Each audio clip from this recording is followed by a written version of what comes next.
Hello and welcome to Maths with Jacob. This lesson will focus on rolling and sliding. As we continue to give students experiences with 2D shapes and 3D objects, we now have the opportunity to teach them about objects that slide and those that roll.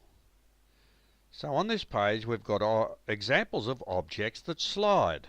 Here we have the cube, and here's a prism.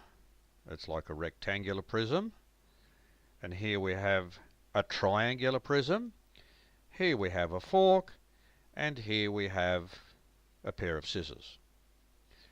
So if you can have a discussion with the students and see if you can get from them, why is it that these 5 objects slide? Objects that roll. So here are 3 examples of objects that roll. We have a sphere, a cylinder, and a cone. Now as we look at those 3 objects, we can see that they roll.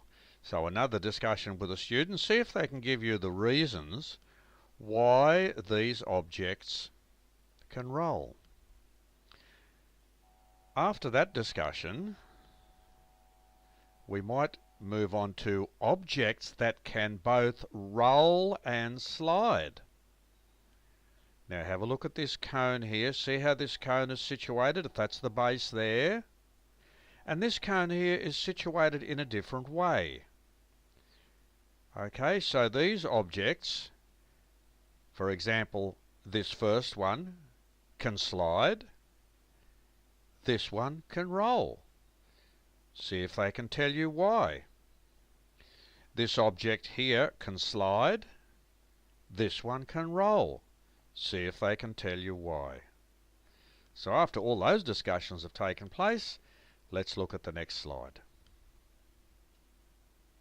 How do we know if an object can roll or slide? So you can ask that question for the students and see if they can come up with an answer. And then you would lead them to the correct answer by saying that if an object is sitting on a flat side, it can slide.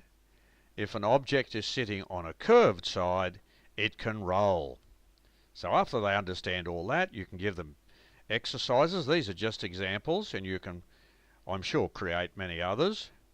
Draw something that is sitting on a flat side. Colour the object. Does this object slide or roll? Draw something that is sitting on a curved side.